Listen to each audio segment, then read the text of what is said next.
Travis Wayne Goodsell. In the church news today, as it's the 17th, and it says the 17th, so today, they're confusing me. And I'll give you some background first before revealing the topic of which I'm giving you a background for. Utah has long since been a test pilot for singles wards, gatherings for singles. And the prophets have debated this over and over again as to whether to keep them or to drop them all together and send all the singles back to the family wards and have the family wards utilize them. And some of the problems with having singles wards is that the number of singles have increased over the years, not decreased. And if you don't understand, Mormons are supposed to get married. Men are menaces to society, which is actually supposed to be 24 years old, not 26. That I found a Mormon who did the research, found that it was Heber C. Kimball quoting Brigham Young and said 24, not 26. So there it is. The new age for menaces to society. And I don't think it was a menace to society. I think it was some other derogative term for men.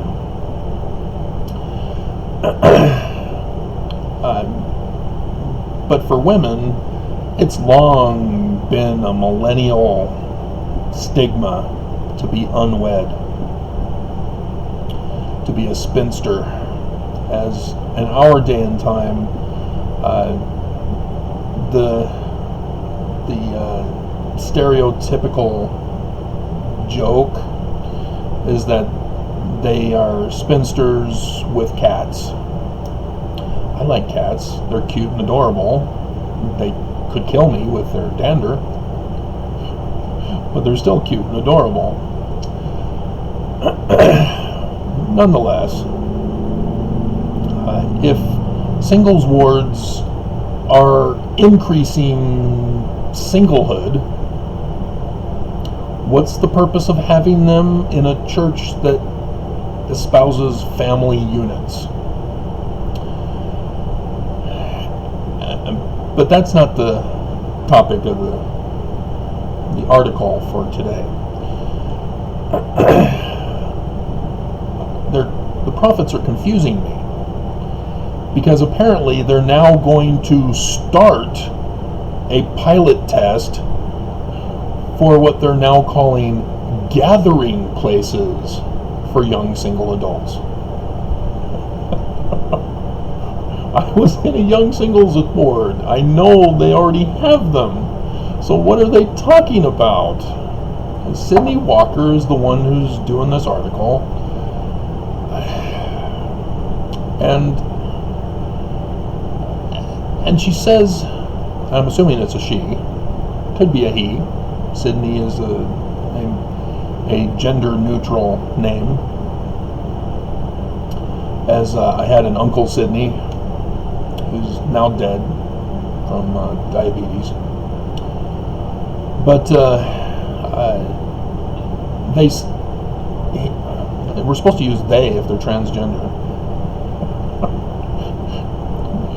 So regardless, Sydney says, continuing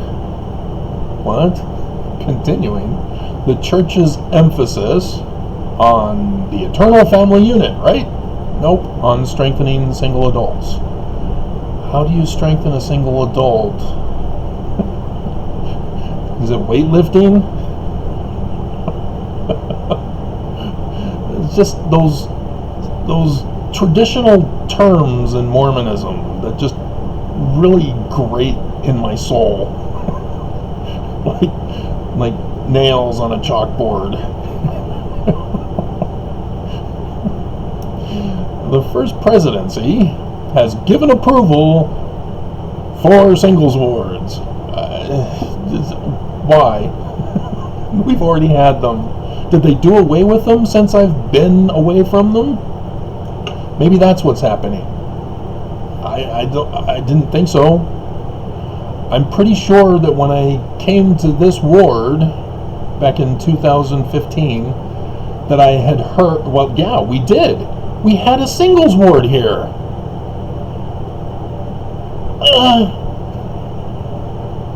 That's right. They used to have the singles ward meet in our stake center here.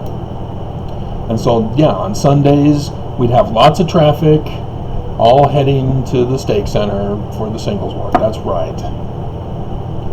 What happened? What's going on? Is this one of those name changes that they're now going to call it a gathering place instead of a singles ward?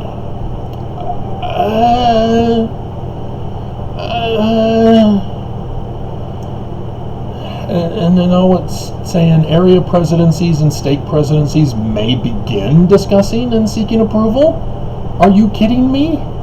The ones that already exist, keep them.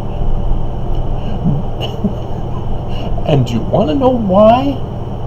Because all organizations of the church, which includes singles wards, receive money from the church, which is supposed to be used for the particular members of the ward. However,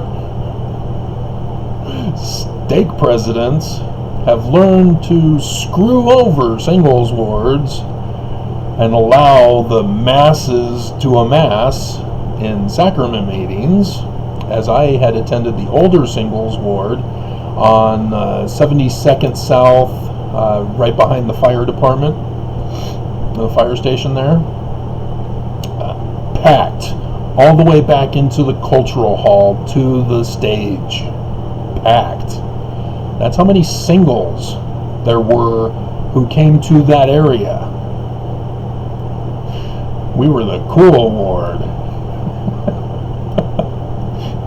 But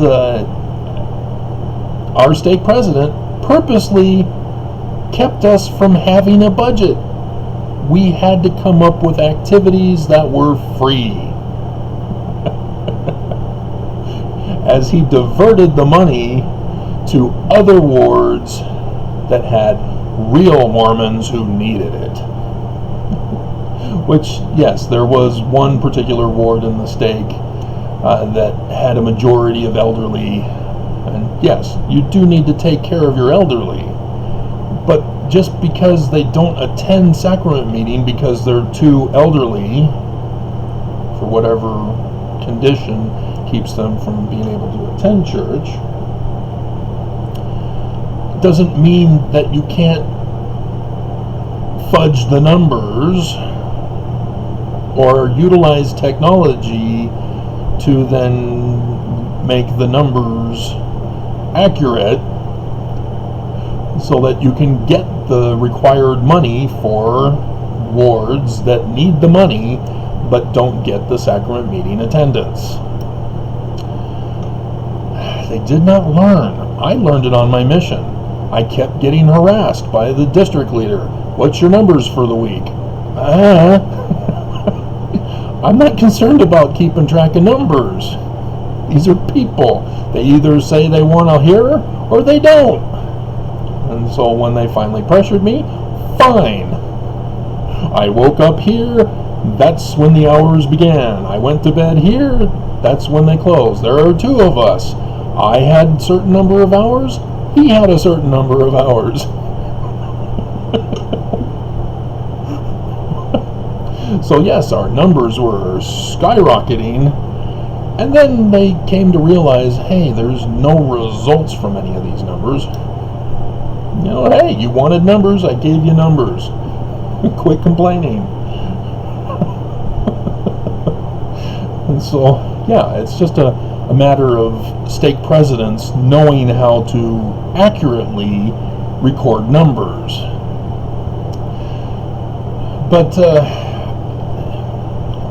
very confusing they're saying this is a pilot test. And it makes no sense. Because, yes, what is a gathering place? Well, it's a singles ward. We all know singles wards. There's even a movie made by a Mormon regarding singles wards called Singles Ward. This is so frustrating that it makes no sense, Sydney. And I can only assume that Sydney is a young millennial who was hired by the Church News after graduating from high school, or returned from her mission, or his mission. If it's his mission, why isn't he married?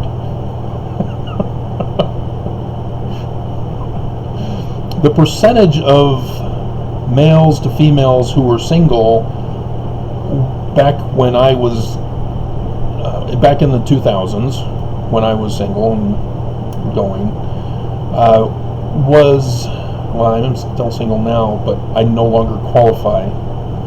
I don't think there's a geriatric singles ward.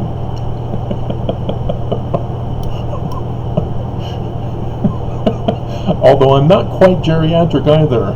I'm in between. I'm in limbo. I'm a limbo purgatory singles.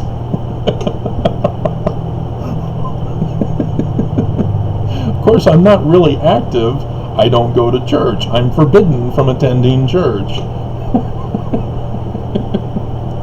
So I am in purgatory, I guess, in more ways than one. But there were more men who were single than women. Yet, despite all the way back to the stage in full capacity, the majority of those who attended church were women. So the majority of less actives, because how dare we say not active or inactive, or don't want nothing to do with the church, just leave them alone, was already a problem way back then.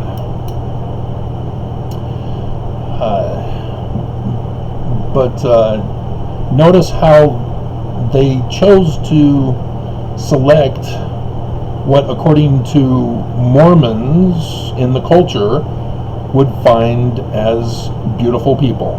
I can't speak to the guys, as my opinion on this is that all guys suck.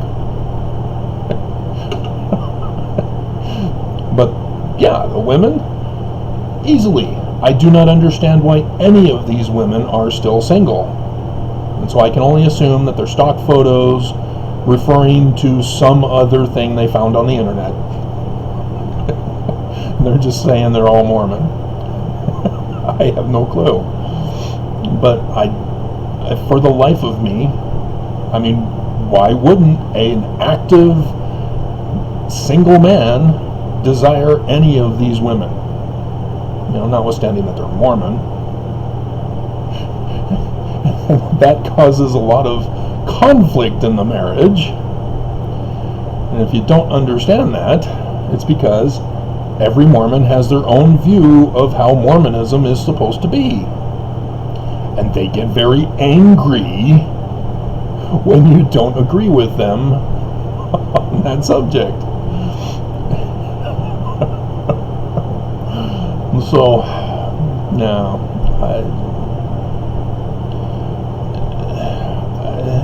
they're even putting doctrinal principles here? What? Yep, they had to put it in, didn't they? Scriptures and Latter-day Prophets confirm that everyone who is faithful in keeping gospel covenants will have the opportunity for exaltation. And they're not saying it, are they? But they're talking about marriage. So let's talk about that, as we're already almost 15 minutes into this video.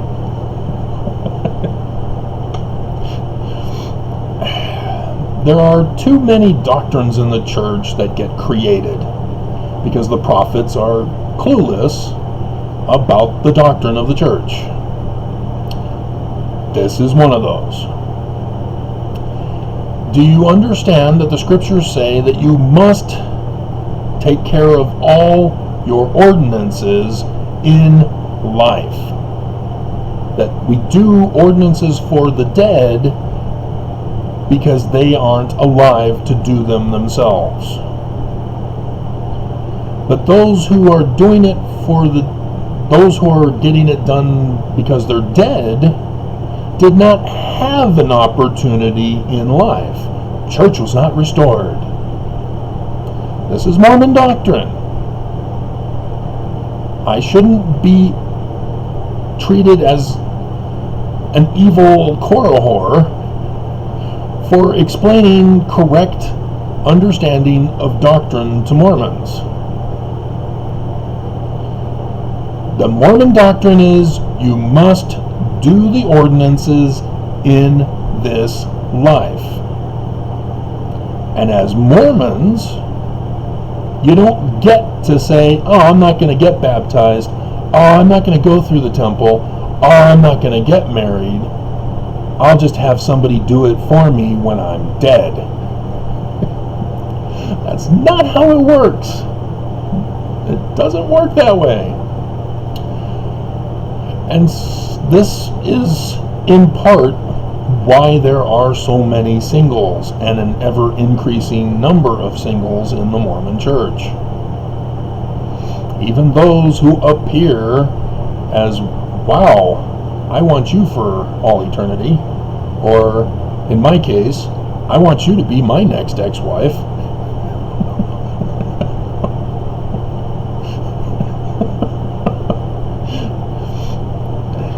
It's because it has been put in there by Benson.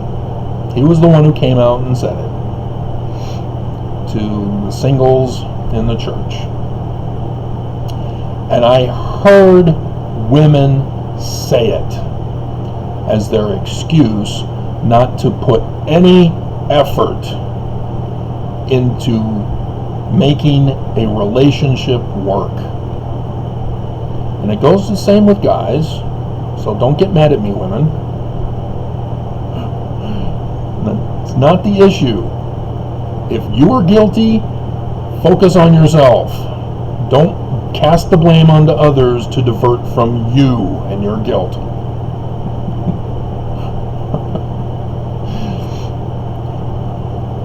And I understand it's tough. You go and you tell a woman, yeah, I deciphered Paleo-Hebrew, I deciphered Egyptian petroglyphs, Joseph Smith is a translator. And they go, oh, okay, so you aren't going to be making enough money for me to live the lifestyle that my daddy provided for me. It's heart-wrenching to be stabbed in the back like that, right to your face. Because I am not to blame for my economic condition. The government is, for not controlling and regulating business. Nobody should be blaming a victim.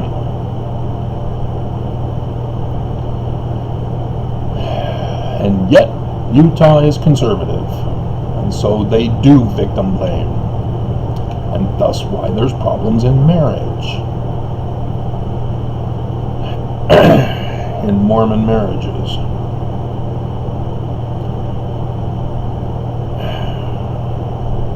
And so the church tells you, oh, you can have happiness and marriage after you're dead.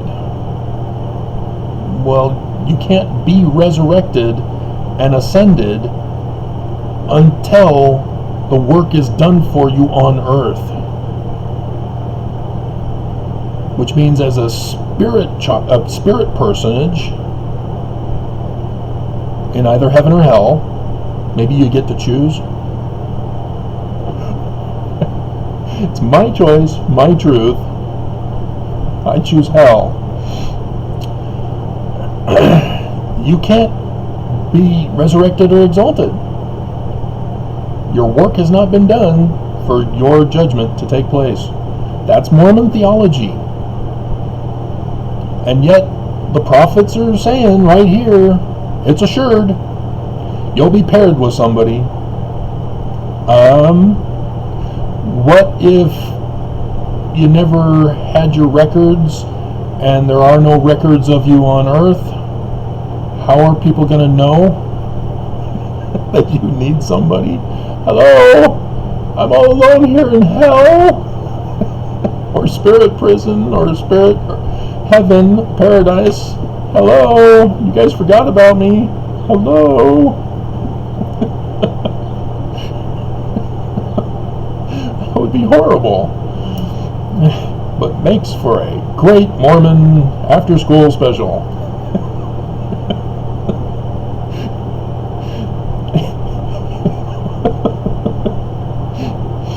Do you see some of the problems that emerge with this? I can go off on families are together forever. No, they're not.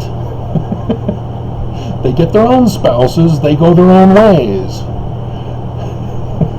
They leave the celestial kingdom and go make their own. They do not stay with you, because then you got to talk about, well, their children and their children and their children and your parents and their parents and their parents and their parents, and basically you're saying everybody. So no, you're being absurd. You're now trying to create a supernatural existence for the physical reality, which is all just speculation anyway.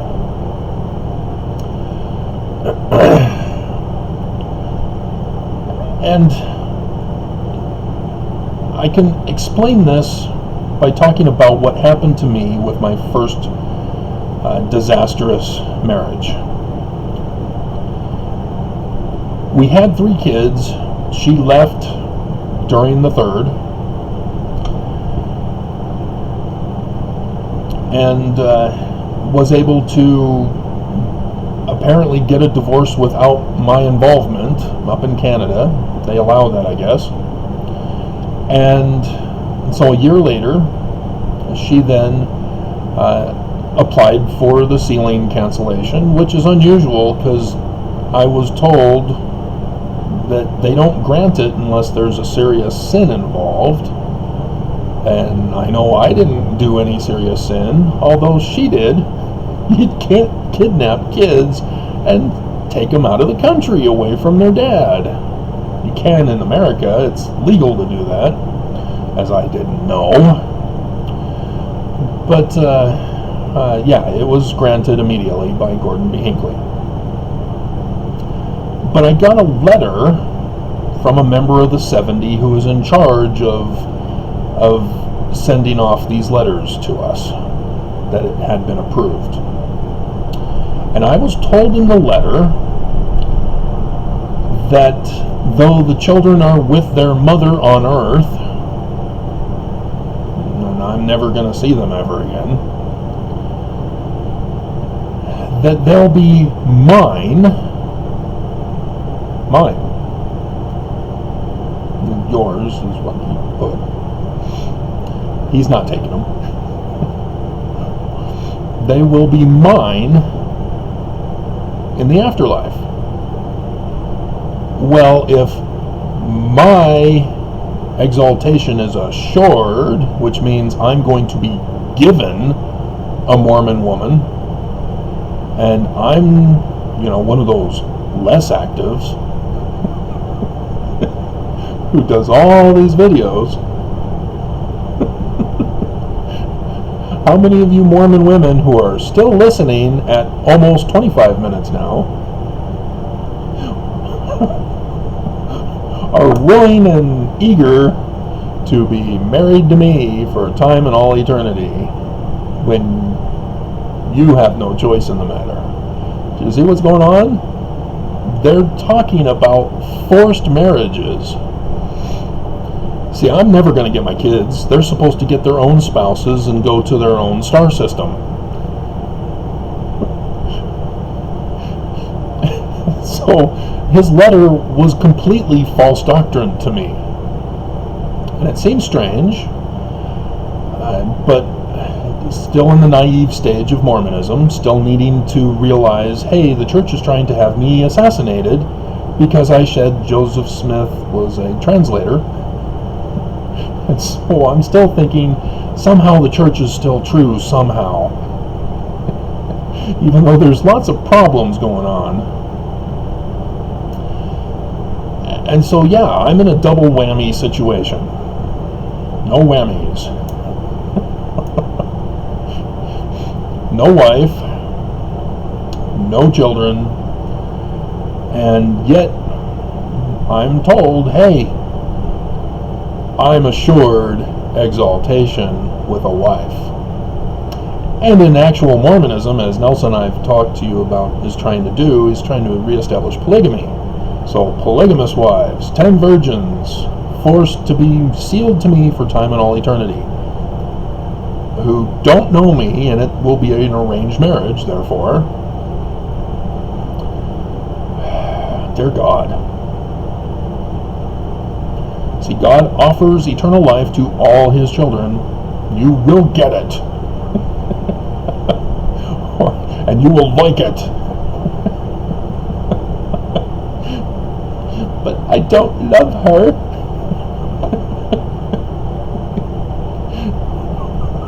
I'm not dead yet. And so, yeah, it's just unbelievable. They're encouraging singlehood in this. And thinking that they're fooling everybody by no longer calling it singles wards. That they're now gathering places for singles. And so what are they going to call them now?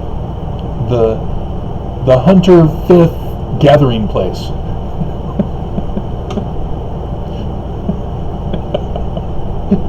The Paradise Valley gathering place. Dear God. Because they have to have a number attached in order for the stake presidents to receive the money, because they have to put in it's all record stuff. Too confusing. So, yeah, lots of problems with eternal happiness. As women in the church just rip your heart. Just for me, having been my heart been torn to shreds so many times over the decades, I just now look at a woman and just go, oh, my heart has already been shredded. So, but yeah, I can't understand and believe any of this. This is just ridiculous. We already have singles wards. Why are you now calling them gathering places? Because this now also brings up another issue. Nelson came out and said the Temple Square is going to be the gathering place. He's released that information this year, before conference. Zion is now Temple Square. And thus, the temple in Salt Lake is the Temple of Zion. He's already announced this. So if you've believed that you're going back to Missouri, oops, wrong, you're going against the prophets. You're now apostate.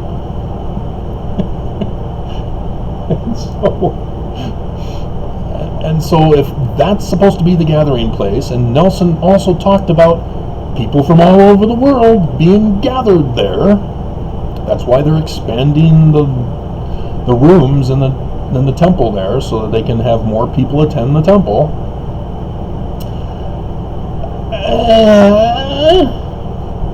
Why continue to do a test pilot for exterior gathering places?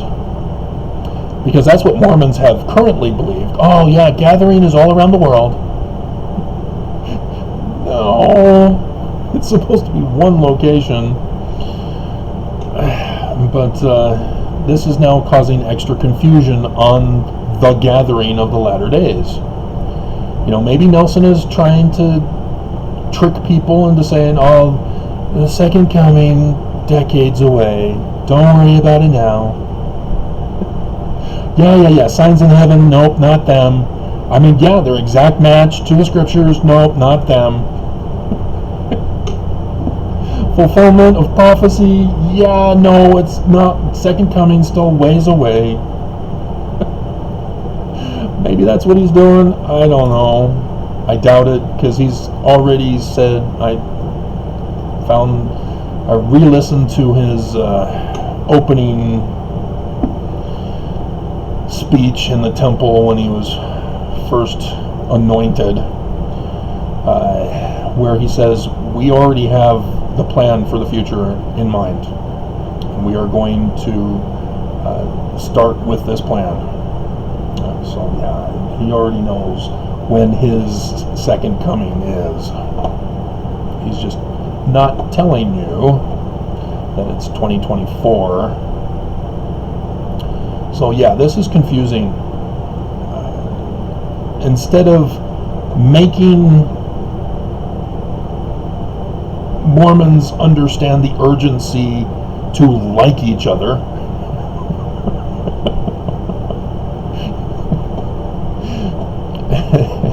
and to learn how to live with each other, they're perpetuating singlehood.